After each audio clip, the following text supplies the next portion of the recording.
what's up? How is everybody? All right, let's flip this around. Good morning. It is a Monday morning. Fear the bat. Hey, what's up, guys? B Glicks. Hey, G Race. LF212121L. Man, that's a lot of one. Good morning. Hey, what's up? J Lo 4E. How is everything? Hey, Macaboo Devil's Cabbage. How is everybody? It's Morning Money. Monday is fantastic. You know why Monday is fantastic? Because most people hate it. And I like to own it and take it and make it mine. Okay, hi, what's up? LF2121LL. Hey, B Glicks. Hi. Hey, what's it? Where's everybody from, man? Murat Sun, 1995. We got 5 people on here. Come on, give me some 5 hearts. Anthony Marcinelli, 24. Gace, what's up, everybody? So, this is Dr. Darin, Dr. In Spandex. I talk, you listen, you ask questions, medical advice. We go through everything we can. Okay, Toronto, what's up? I'm from Oregon right now, and I'm practicing in Illinois. Freaking love it. It is beautiful. Doc Rehab, good morning, brother. Charlotte, North Carolina. Hey, man, we're going to talk about North Carolina. Sorry about all the rain. Terrible. My heart goes out to everybody in Carolinas, okay? Hey, Nukabeeb IT 007, Ashton Williams. What's up, guys? It is Monday morning. Are you guys ready to rock the day? I'm so jazzed. And I just got done with a 12-hour ER shift. I thought I'd be super wasted, but it was a great night. Hey, Kansas City, what's up? Why? Not sure why. I don't know what the question was for. Mickey McKenzie, hey, guys. Hey, thanks for the hearts. Let those float. Okay, so this is Dr. Darin, Dr. in Spandex. This is my Spandex. For those of you who have never watched it. So we sit here and we talk and we go through some 5 topics. A random, a medical, a current event, a medical, and an inspirational, okay? And if you have any medical questions along the way, we shoot it. If you guys want to add in the questions, what's your advice? This is an awesome session. I have a lot of fun doing it. And hopefully I can get in some rhythm. It's been hard the last couple of weeks because I'm doing ER and I'm doing nights. So I try to catch it before the shift or after the shift, and sometimes it's just super hard. I'm in Spandex because I bike to work, because I just made the decision. I've been doing it for 4 months. I haven't driven a car in 4 months. Hey, you're awesome. Hey, thanks. A's are a baby. Okay, so let's go in our topics. I'm actually really excited about our topics today, okay? So, I shadowed ER in high school. Hey, sweet, man. I, in high school, did not want to be a doctor. I wanted to be a PE teacher. I thought it was the coolest gig in the world. Wear shorts and a t-shirt and go to play sports all day. How can that be wrong? Craziest ER story. Craziest ER story. Okay, guy, I was in Oklahoma, right? Guy came in, he was an old guy. He was traveling from Florida to California, driving, big guy, big belly, right? And he came in and he's like, oh, I'm having some belly pain. And so I started talking to him more about it. And he's like, yeah, about Louisiana, I got a flat tire. And so I was changing the flat, sitting there. And he said I was lifting the tire up and I heard a pop. And I was like, okay, so what happened? He's like, I don't know, it just started hurting. So we asked him to lift his shirt up. Guts hanging out of his belly button. He had herniated his belly button, and his intestines were hanging out of his stomach. That is insane. I was like, what? And he's like, yeah, it was hurting, but I had time to make, so he kept on driving. He drove with his guts hanging out of his stomach for 7 hours. Nuts, man. And so he had a ischemic bowel. He had to be rushed to the emergency surgery and get a part of it cut out. So he did survive, though. Lucky, lucky man. And the whole time he had this sweet little wife who's like 7 years old, and she's just like, honey, I think you need to go to the ER. You need to go to the ER. And he wouldn't listen. Gross. That's nasty. How many stitches? I didn't stitch him up, but probably quite a bit. Surgery, they have to cut the intestines, and they got to redo it. There's a specific instrument that goes in. It has a lot of stitches, and then they stitch in the outside. So I wasn't there. I didn't do it. I just worked them up at the beginning of the ER. Okay, so 5 topics. Number 1 is pay to run. I was thinking about how insane it is that we actually pay money to participate to run, right? I was like, why is it? Why do we pay money to go run a 5K or a just yacked? Man, I'm sorry, dude. Vomiting, I don't know what's going on, but hopefully you're working out and you're just doing a high-intensity interval training and you're just killing it. And but we pay money. Has anybody done any 5K recently? Any half marathons, any Ironmans, any Spartans, Tough Mudders? I know, but it's for charity, to support the cause. Hey, also good reason, right? So we pay money for it. Now, a lot of times we pay for whatever reason. We want the shirt, we want the medal. For me, I like having something circled on that calendar to drive for. It's a good goal to have. And but it's kind of insane. When I first started kind of doing races, I was like, why am I paying for this? I can go out and run a 5K on any street, anywhere, and it costs 0 money. Jailbreak 5K, sweet, man. And but then you start doing one and you realize there's a lot of motivation to get in that atmosphere, get those t-shirts, cross that finish line. It feels good. So hey, and anything that motivates anybody to run or exercise, I'm a big proponent of.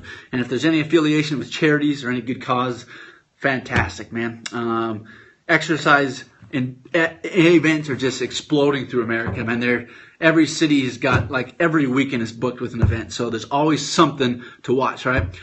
So if you don't follow me, man. If you've enjoyed this so far, follow me, give me hearts, share this link. I'm going to be trying to be doing this every day about 6:30, and going through these topics, being a part of the group. Yeah, group exercise, holding each other accountable to huge increases the success rate in any person's for longevity of keeping an exercise routine and seeing improvement in health conditions, all right? So it's crazy that we pay to run because we can just run, but overall it's awesome, okay? And it's a great experience. So again, follow, share, tweet, whatever. Okay, next topic. So our first medical topic of the day is health investments, right? And it goes right along with the 5Ks and marathons that we're talking about, right? And I started thinking about, why do we not invest in our health? It's because we don't get quick returns, right? Shared on. Hey, sweet, man. So we don't get quick returns on these things because our health investments, they're usually not immediate, right? Except for those endorphins that we may get. Runner's high, it is a real thing. I've never experienced because I hate running, not a fan of it whatsoever, but I do it because it's an excellent exercise, but I usually mix it up with other things. But when we invest in our health, guys, it is returns years down the road, okay? Things I see patients every day over and over and over and over that haven't, the generation before us, exercise was not an important thing. It was more survival. It was financial survival, food survival. Exercise was not crucially important to them, and they're reaping the lack of that exercise now. Yes, I spend a lot of money on clothing, but I hate spending money on food. True, absolutely. I don't like spending money in general, not at all. I'm a tightwad, and if I can, that's the reason the main reason I'm riding my bike, one, for my health, but two, because I don't want to pay car insurance, I don't want to pay gas, and I can ride 6 miles. I'm young enough. Good morning, what's up? Audrey the Turtle, Mac Dobo. Hey, what's up, guys? So follow me, share, keep those hearts going, man. Monday morning, and I'm a big believer in Mondays, making Mondays yours. Most people don't like Mondays, and so I'll take all the terrible Mondays people have, and I'm going to make it awesome for me. All right? Okay, so what was next? Health investments, guys. I cannot stress enough. Everyday investing, okay? Now, investing your money in a portfolio or a stock savings or a bank account is easy, right? It's a click. It's a mental decision. You do it, right? Me too. Tightwad frugal. Your energy is better than coffee. Hey, sweet, man. I'm loving it. Love your attitude. Thank you. So, anyways. So, what else am I talking about? Oh, health investments, okay? So it's really easy to make financial investments, right? It's a click, you sit down, it's mentally taxing, maybe you got to make some decisions, and you might even see some quick returns, especially if you're doing some higher risk investments. But health usually does not work that way. And as a human being, myself, everybody in the world, we want that instant gratification. It's how our dopamine in our mind, our reward center works. We want that instant gratification, that reward, that endorphin peak and high. We want that, okay? But our health, usually we have to have the knowledge of the human body and how it works long term. And if you're enjoying life whatsoever and you want to be around with less visits to the hospital, not walking into the ER when I'm here, you got to invest in your health now. And it can be just tiny stuff, walks. So what I tell my patients, whatever you're doing now, just add one little thing, okay? Don't go crazy if you're sitting on the couch 12 hours a day. You know, maybe a marathon the next weekend's not the best thing, but maybe you'll walk around the block, right? Hey, what's up, True Joker Style? I think you were on yesterday, man. It's good to have you back. Hey, man, keep those hearts going. Ask people to follow, whatever. Okay, next topic, current events, flooding. I think Carolina, I was reading last night, the Carolinas, there's 6 deaths and massive amounts of flooding just due to rainfall. I believe they had over 2 feet of rain in like a couple hours. How'd the shift go, man? Oh, have to shift go, dude. Oh, South Carolina. How did the shift go? Hey, man, it went great. It was a great hopping night.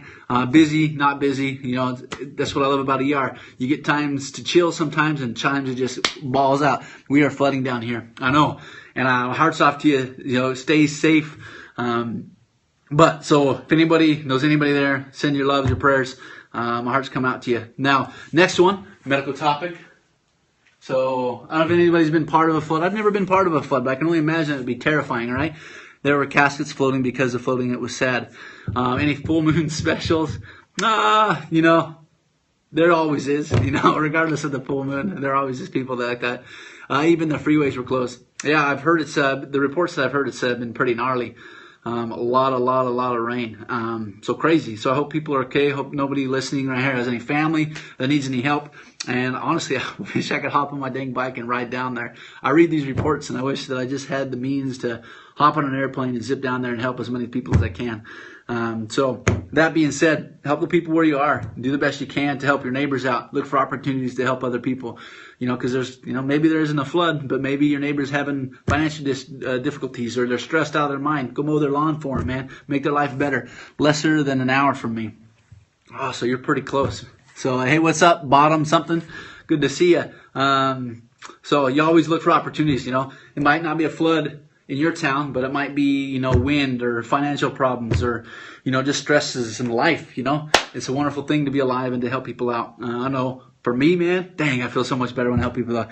Can you get people to follow my Twitter up, doing a fundraiser for my daughter? Yeah, retweet me or something. I'll see if I can figure that out. I'm new to this Periscope thing. Yes, give back. All right, next topic. CPR. Okay, so I was thinking about this flooding, right? And thinking about basically drowning, okay, medical issue. A lot of people think, especially throughout the history of time, that drowning was a lung issue, that we drown because our lungs are engulfed in the water, right? But drowning is actually not a disease of the lungs, it's a disease of the blood. And let me explain that. So it's an oxygenation, it's a perforation, not perforation, sorry, I just went in my mind. It's the distribution of oxygen from your blood to your vital organs, specifically your brain, right? That's a disease, right? So when we drown, it's because we stop the oxygen. We do not deliver oxygen to our brain and our heart, and that's why we die, right? So that's why now, over the years, CPR is what we're going to talk about now, has changed. It used to be very focused on the breaths. It was, you know, 10 breaths, 2 long breaths, 10 compressions, 2 long breaths. Then it went to 15 to 2, and then 30 to 1. It's been all sorts of craziness, okay? When I was in high school, I remember a girl. This isn't necessarily CPR, but this is the point I want to make about acting, okay? If you're ever scared of intervening and someone's who's having a drowning, or anybody who might be having problems with breathing, right? Teach you something, okay? When I was in Subway, one of my closest friends, her little sister, had started choking, and I just froze. I didn't know what to do. I knew about the Heimlich maneuver, but I was so scared about not doing it right, it actually kept me from doing it and kept me from helping it. And that was terrible. It's better to help out and try than nothing, right? So the American Heart Association, they've actually come out with what was called a mouthless, breathless chest compressions. Okay, if you ever see someone down out and there's no pulse, just start chest compressions, right? And right, the cool thing is there's anybody in medicine, they do what is called they tell you to do it to the rhythm, stay alive. Staying alive. So it's 100 beats per minute is the rate, right? But you just sing that in your head. Staying alive. Staying alive. Okay? So it's that's the rate. We're still taught 32 in California. I'm in law enforcement. Yeah. So there's a lot of different things. So 32 usually is when you have either by yourself, is when you're by yourself and you have someone that comes with a bag mouth, so you do 15 to 1.